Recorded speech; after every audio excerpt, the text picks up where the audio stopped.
ओम श्री गणेशाय नमः। श्री शिव महापुराण तृतीय शतरुद्र संहिता 21वां अध्याय। इस अध्याय में हम जानेंगे शिव जी के महेश्वर अवतार वर्णन क्रम में अंबिका के शाप से भैरव का वैताल रूप में पृथ्वी पर अवतरित होना। नंदीश्वर बोले, हे मुने, हे ब्रह्मपुत्र, अब शिव जी के एक और श्रेष्ठ अवतार को प्रीतिपूर्वक सुनिए, जो सुनने वालों की सभी कामनाओं को पूर्ण करने वाला है। हे मुनि शार्दूल, एक बार परमेश्वर शिव एवं गिरिजा अपनी इच्छा से विहार करने के लिए तत्पर हुए। भैरव को द्वारपाल के रूप में स्थापित कर वे भीतर आ गए और अनेक सखियों से प्रेम पूर्वक सेवित हो मनुष्यों के समान लीला करने लगे।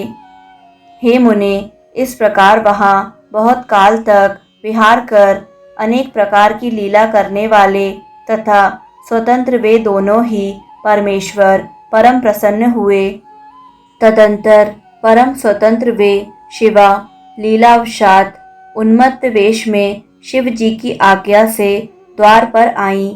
तब उन देवी को साधारण नारी की दृष्टि से देखकर उनके उस उन्मत्त रूप से भ्रमित हुए भैरव ने उन्हें बाहर जाने से रोका। हे मुने, जब भैरव ने देवी को एक सामान्य नारी की दृष्टि से देखा, तब वे देवी शिवा क्रोधित हो गईं और उन अंबिका ने उन्हें शाप दे दिया। शिवा बोली, हे पुरुषाधम, हे भैरव, तुम मुझे सामान्य स्त्री की दृष्टि से देख रहे हो, इसीलिए तुम पृथ्वी पर मनुष्य रूप धारण करो। नंदीश्वर बोले, हे मुने, इस प्रकार जब पार्वती ने भैरव को शाप दे दिया, तब महान हाहाकार मच गया। पार्वती की इस लीला से भैरव अत्यंत दुखी हुए।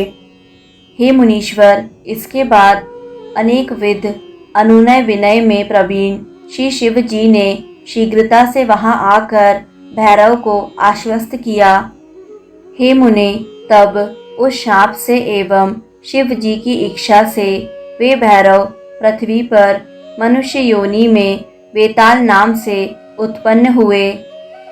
उनके स्नेह से लौकिक गति का आश्रय ग्रहण कर उत्तम लीलाओं वाले वे प्रभु शिव जी भी पार्वती के साथ पृथ्वी पर अवतरित हुए। हे मुने, शिव जी महेश नाम से तथा पार्वती जी शारदा नाम से प्रसिद्ध हुई और नाना प्रकार की लीलाएं करने में प्रवीण वे दोनों प्रेम पूर्वक उत्तम लीला करते रहे। हे तात, इस प्रकार मैंने शिव जी के उत्तम चरित्र का वर्णन आपसे किया, जो धन, यश, आयु तथा सभी कामनाओं का फल प्रदान करने वाला है। जो मनुष्य सावधान चित्त होकर भक्ति पूर्वक इसे सुनता है अथवा सुनाता है, वह इस लोक में संपूर्ण भोगों को भोग कर अंत में मुक्ति को प्राप्त कर लेता है।